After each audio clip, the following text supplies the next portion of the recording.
First of all, good morning, good afternoon, good evening, wherever you are. I hope you're having a wonderful day. Second of all, welcome back to That Nerdy Bone. I am your host, and today we're going to be starting episode 18 of Moriarty the Patriot, which I'm super excited for because William James Moriarty, a study in Scarlet, has said that he is about to enact the Moriarty Plan. So I can't wait to see what this Moriarty Plan is because I thought we were already doing the Moriarty Plan, but apparently it gets more Moriarty. So this is really exciting. Let's just jump right in. All right, episode 18 is called The Merchant of London, and it has like a recap at the beginning of every episode. So we're just going to go through that recap because there are some things that happened, like a study in Scarlet getting seen by this dude, and you know he did it on purpose because there's the Moriarty plan, so probably on purpose. Oh, he's competing. He thinks he's competing against a study in Scarlet. No, sir. No, there's no competition. You're just weird. Watch this. Oh, he says his name is Charles Augustus Milverton, but watch it be like the actual brother that was murked by Albert. Albert, but I call him Albert Dantes. And we're going to skip. Oh, flashback time.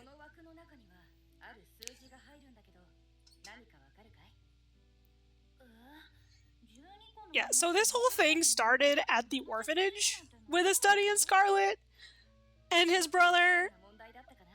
And they were already like rallying all of these kids. I'm not sure, they haven't said, but I'm pretty sure that at least one of these kids is one of the friends that he has. I'm not sure, but ooh, I don't do math. Not even once.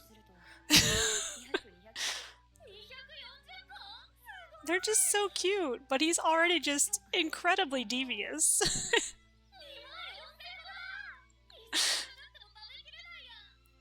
Him in Assassin's Creed.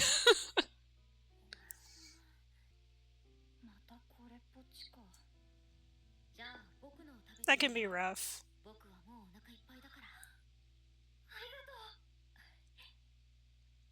I was gonna say, I bet she's having trouble with like finances and stuff, maybe? Would be my guess.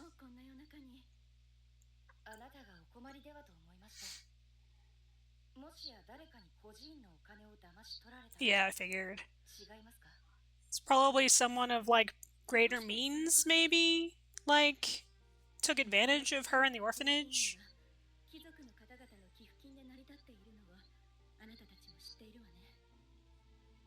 Yeah, I figured.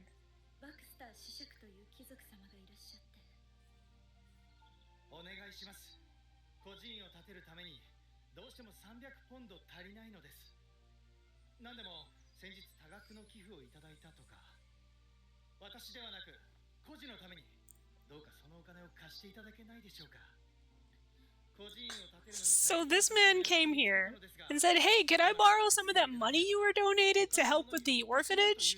I promised to build a better orphanage, and she was like, sure. And then he just like effed him over.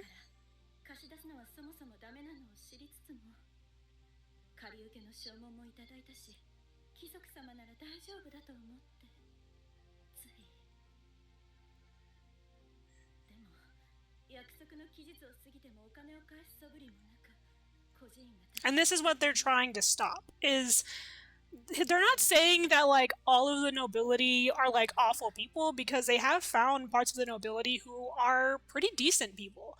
What they're saying is that the majority of the nobility is just awful, and they keep proving them correct in that aspect. Shank. We don't need your money, thank you very much. We're actually here because of the orphanage. We heard that you kind of effed him over, and we would just like to talk to you about that. I know, 2 kids showing up at your house to tell you how much of a piece of trash you are? Would have never expected that. What a twist. Uh-huh.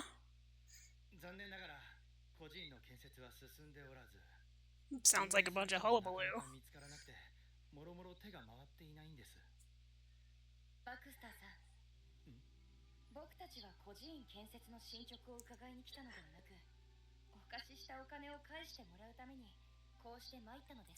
Easy request.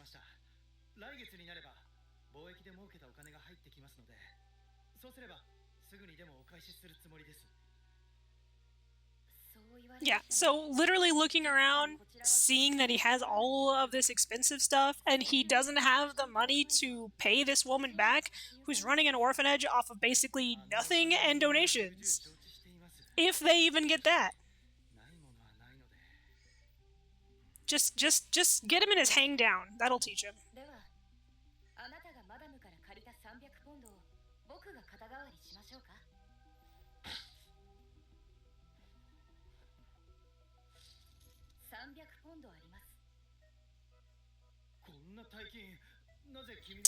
I stole it.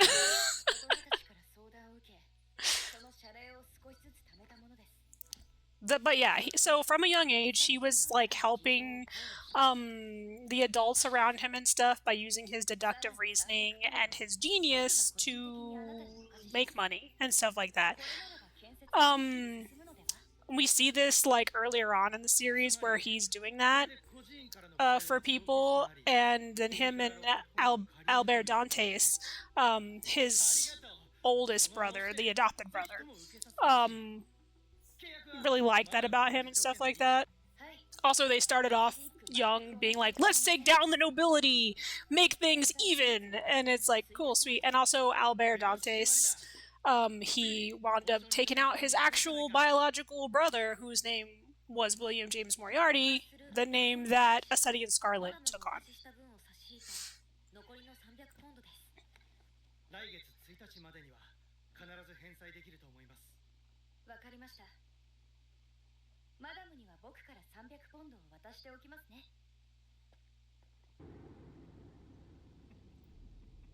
Yeah, I mean, he's obviously villainous.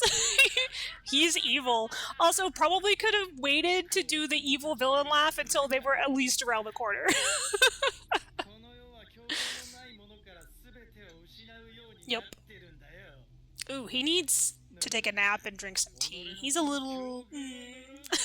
if I do say so myself. He's like, don't worry about it. We're gonna screw him over in the end.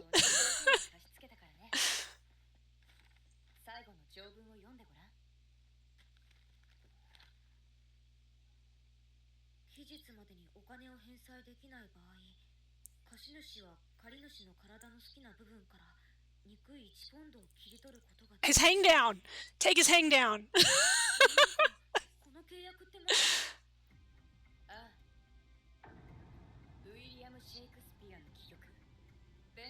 Yep. I don't know if you guys, have read William Shakespeare's A Merchant in Venice, but yeah, that was like the deal in that. Like, I will take my pound of flesh for you not paying me back. But yeah, the court was like, you can't do that. It's like, that was the deal though. So yeah.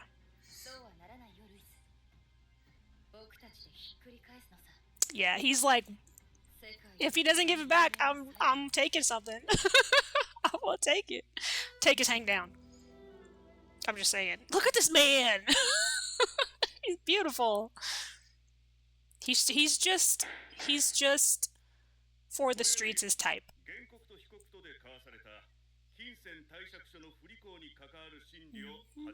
He's like, so, yeah, this guy's gonna be recording everything, and if there's any false testimony, you're gonna be punished. So make sure that you're telling the truth and you're not lying. So are you guys ready to tell the truth and not lie and get in trouble?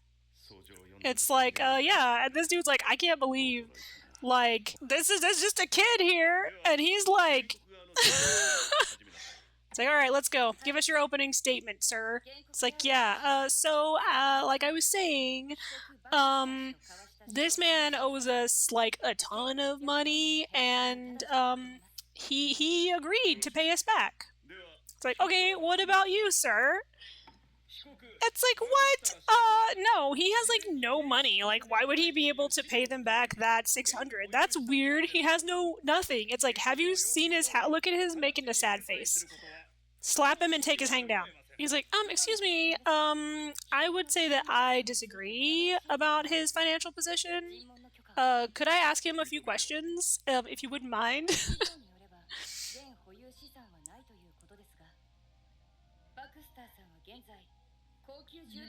You have things you could sell very easily. You could sell the stuff in the house, you could sell the house and, like, downsize. Why haven't you done that?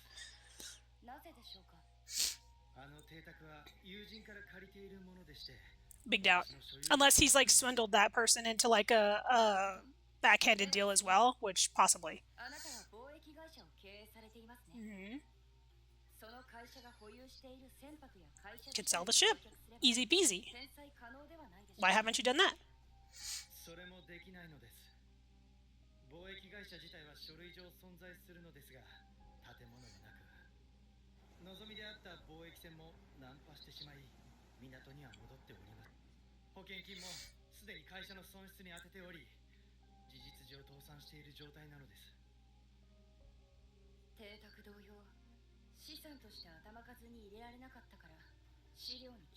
He's like, you don't own anything? That's weird. It's like, yeah, I don't own anything.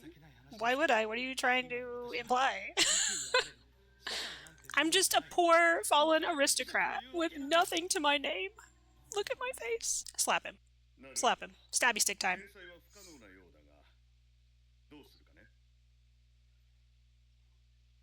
Take my pound of flesh, sir.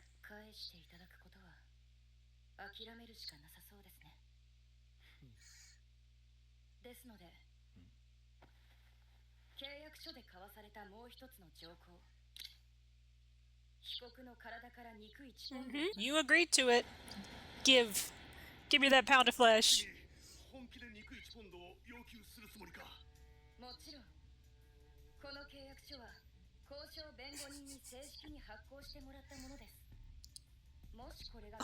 What I want to know is, did this man not read the contract that was written up?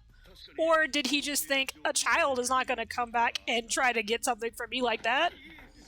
You don't know this kid, or his brother. They'll do it. Right now, he's just messing with him, I think. He's getting up into his headspace.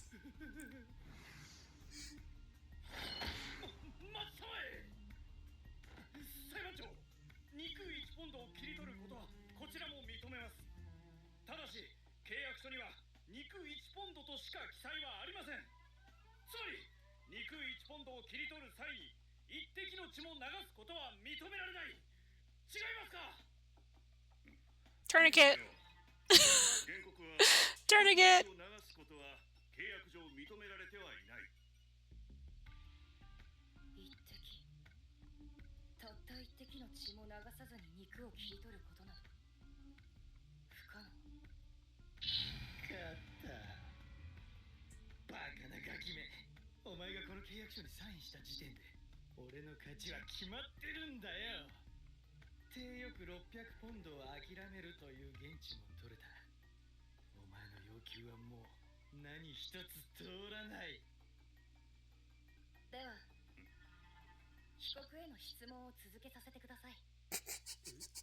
They're like, what the fuck just happened?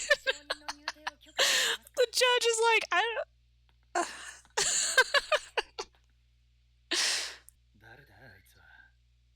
Have you seen him before? Does he look familiar?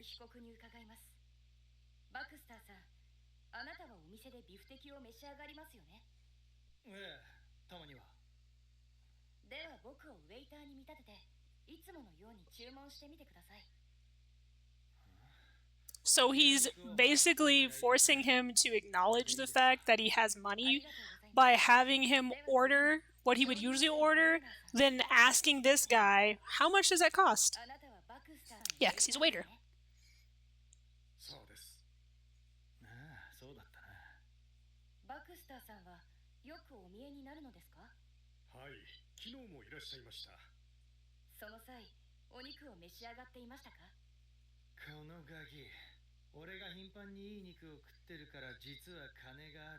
You would have to, especially if it's expensive.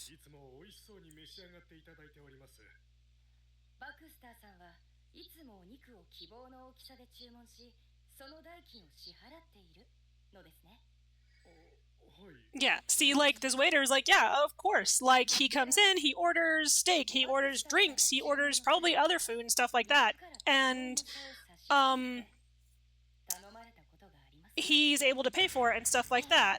And then he's like, oh, yeah, he asked you to, remove the weight of the blood, right? It's like, oh, no, I haven't done that in a while, you know, but, like, he's never asked anyone to do that. It's like, oh, okay, I see. So my point's been made.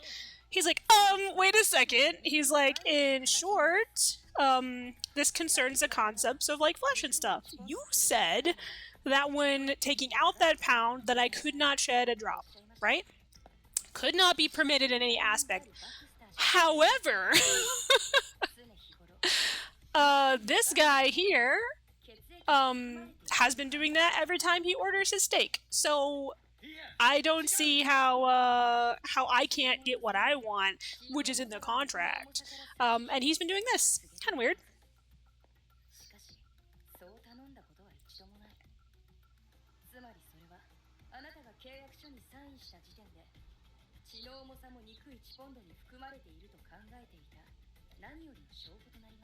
Yep, so it's basically you signed it in blood pretty much. Like all of it, your flesh plus the blood is part of the whole. So and this guy said that he recognized your lawyer said, "Hey, yeah, for sure. We could definitely do that." And yeah, the judge is like, "He's not wrong."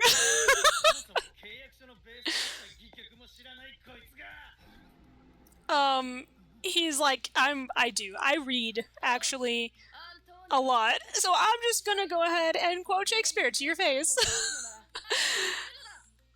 This is like his drop the mic moment, like fucking what? Yeah, you're pretty awful. I read all of the Shakespeare books. I can even recite them word for word back to you if you would like me to. We can do that all day if the judge lets us. It's time for that pound of flesh, sir. Or are you gonna cough up the 600 you owe us? Chunk of flesh? 600?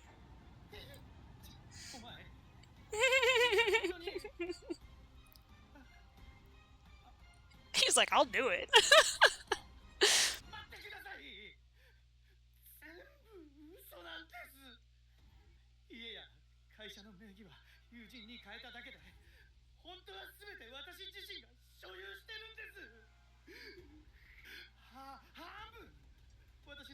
I say, not only does he owe him that money and owe the orphanage that money, but he lied in court to the judge's face.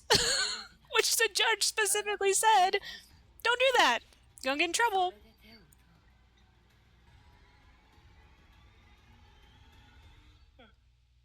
Yeah, he literally made this man pee himself to get what he wanted. I mean, it didn't show it, but we know those pants are wet.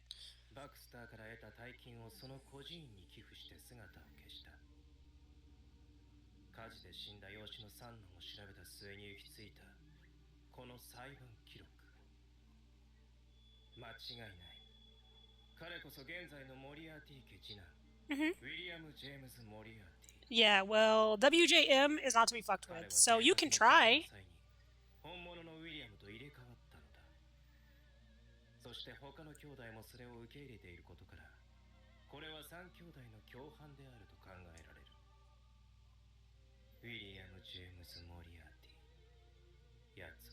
I'm just saying, this guy has the same hair as the biological brother. Don't know if it is, but there's a possibility, and that wraps up episode 18! So, I forgot to check for an after credit scene until after I had gotten done editing. So, there was in fact an after credit scene. And yeah, he's like, so it appears that this person is investigating William's past. You know, the guy whose life you took, who is the person whose name I stole. So yeah, yeah, this king of media, we might have to, you know, just we could just make him go bye bye. It's like, bro, it's like what? That's what you have us here for. That guy's a sniper. That dude's. Where I'm like Dad Sasson, and that person's like Dad Sasson, and James Bond is James Bond. Come on. He's like, I mean, I'm pretty sure he's just targeting me, you know. So just be careful out there, you know. He's an enemy. So if, just get rid of him as is. And that was the after credit scene. I just totally forgot to check.